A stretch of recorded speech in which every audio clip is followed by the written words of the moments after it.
Hello, everybody. And I'm really sorry I couldn't be at the pipeline event today. I think everybody who follows me knows by now this is an extremely important issue to me. That's why I first got involved in politics in the first place. My name is Kevin Virgil. I'm running for Congress here in Iowa. I actually contacted you from Ames today, which is why I can't be up in Kossuth County. But I have been to several other pipeline events since I started this race back in January. And as I said, I think it's obviously an important issue to all of you. Thank you for being here. I think that what we're dealing with right now here in Iowa is just really, well, first of all, look, it's like the idea of a privately owned company using its political connections, and Summit Carbon Solutions has many. You know, the company spent a decade building political connections at the national and the state level. But the fact that they're using those connections to legally attempt to seize land from landowners like many of you and like my family, it's not just unconstitutional per the Fifth Amendment, it's un-American. And I think we all have a duty to fight it, not just as concerned local landowners, but really as Americans. Because really, look, if we don't have property rights in this country, then what are we even doing here?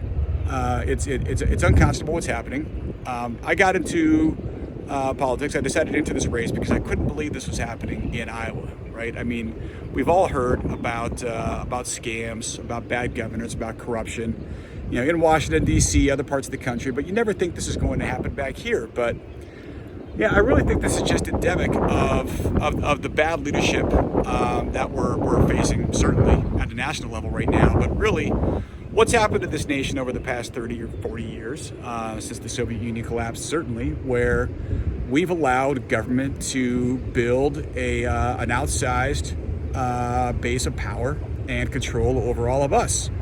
And if history has taught us any one thing, it's that whenever the government starts to gain too much control over society, corruption is inevitable because the free market loses influence, right? And whenever market forces recede and government takes over, corruption inevitably ensues because it's not, in a market that's controlled by the government, the best man or the best company doesn't win. The company with the best connections wins. And that's exactly what Bruce Browstetter is banking on. He's a man who has clearly, very low moral compunction when it comes to doing what he's done, whether it's, building ethanol plants in Brazil to compete directly with the ethanol industry here, or getting sweetheart land deals in Tanzania, for like 25 cents an acre, and ultimately being chased out of that country. He and his cronies are attempting to seize land here to build a pipeline that is going to take advantage of billions of dollars in tax credits that my opponent, Randy Feenstra, has worked very hard to enable him to secure. And I think it's time that all of us take a stand. If there's one issue right now that I think is the one where the people of Iowa should just dig in and say no more. We've allowed the power of government to encroach upon us at a state, certainly at a federal level, and even down in our local communities. It's this one. So I'm really glad you're all here fighting the good fight. I certainly intend to do so once I win my primary and I'm elected to represent you in Congress. Believe me, I'm going to elevate this issue at the national level and make sure everybody knows exactly what we're dealing with here. The level of corruption that we face here today in Iowa.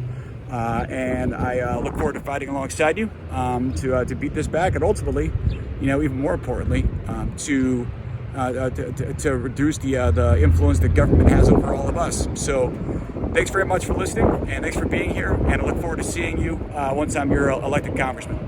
Thanks, and have a great day.